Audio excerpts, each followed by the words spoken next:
welcome back to my channel. Today we're going to be talking about a very personal topic to myself. I feel like to a lot of people, but if you haven't already figured it out by the title, today we're going to be talking about faith. I think in this time, faith is very important. A lot of people are either struggling with faith, trying to reconcile their faith, come to terms with their faith, and I'm just here to have a real conversation. So get your teacups ready, get your Bible ready, and we are just gonna have a good conversation.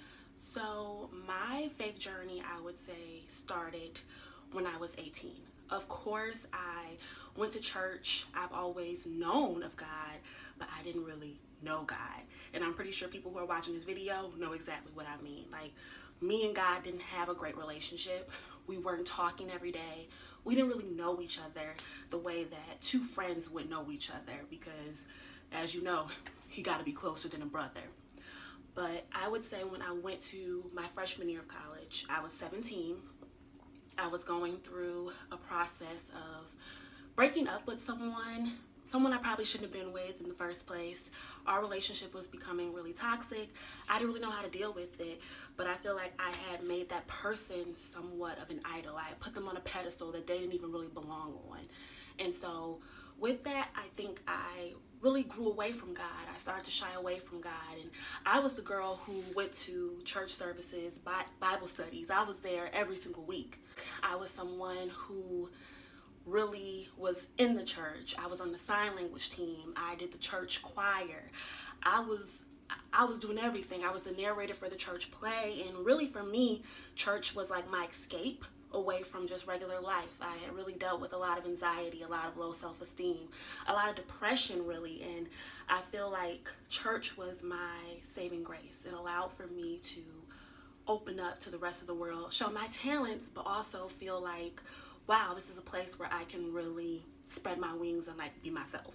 And I had friends in church too, which was really cool. For me, today, faith is really important because we're going through a quarantine. We're going through a time where we have to really rely on His Word. We have to dig deep within ourselves to figure out who we really are outside of just like the flesh. You know, like we need to know who God is and what He is capable of. I found God when I was at my wit's end. I had gone through probably the worst depression of my life, and at the time it was scary because I didn't know I was depressed. I didn't know that, I just didn't know. I didn't know that being sad, not wanting to go outside, having a hard time getting up, going to classes, crying myself to sleep, those types of habits and things were just not normal. And of course, being in the Black community, I didn't know that therapy was really an option. Nobody in my family had ever gone to therapy. It wasn't something that we actively talked about in my household. For us, it was just go to church, go to God. And though I think that those things are great and going to God is amazing, I will always champion and advocate for someone going before God. But I do think that mental health is really important and that we need therapists. We need people who can help us and talk to us. We need to sit on couches and really talk about what's going on in our lives. I don't think it's anything that we should be like ashamed of. My last point, when I found God, I was on my bathroom floor looking at a bottle of pills, and I was going to take every single last pill, and there was a voice inside of my head that just said, don't do it. It was a voice that was very reassuring. It was a voice that just was gentle, and it wasn't trying to force me to do anything like the other voices I'd heard before, but it was just like a voice like my parents, like, come on home. I know who you are. From that moment on, I picked myself up from the floor and I started watching YouTube sermons. I think that's really funny that now I do YouTube, and I found God through YouTube and started to watch a lot of different sermons, whether that's Sarah Jakes Roberts, Heather Lynn. I would watch these amazing women of God talk about their struggles and their trials and their triumphs, and I would apply it to my life and be like, okay, well, they went through this, so I know that there's a chance that I could get through this as well. From there, I started reading the Bible for myself. I started figuring out what these stories really meant, and I found that I really identified with people like Esther.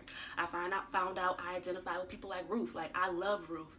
It was like a reawakening because yes, I had gone to church, I had heard these stories, I knew God, but we just weren't clicking the way that we should. And I feel like a lot of Christians deal with this. I have also been on the back end of church hurt. So I know what it's like to feel like people in the congregation are not really for you, are not really your friends. That can keep you from wanting to trust God. But I think that people are human.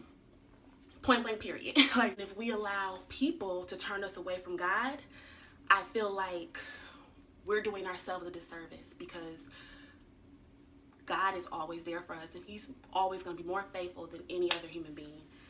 I end this video today with just a lot of gratitude, and I want people to really think about what it means to be a Christian, what it means to really love God, to really love people, to really have unconditional love for self and others, to be forgiving, to get past pain and trauma and focus on God, because I really feel like the power of manifestation is found in God, because really manifestation is you talking to him and you laying into him and relaying like your feelings and everything. So just learn how to, I think, be one with God, and don't allow anyone to take you away from your values and your spiritual inclinations. I think that's the best thing that I can say. Please subscribe. Thank you for watching today. I hope that this video truly blesses you, and have a great one. Bye.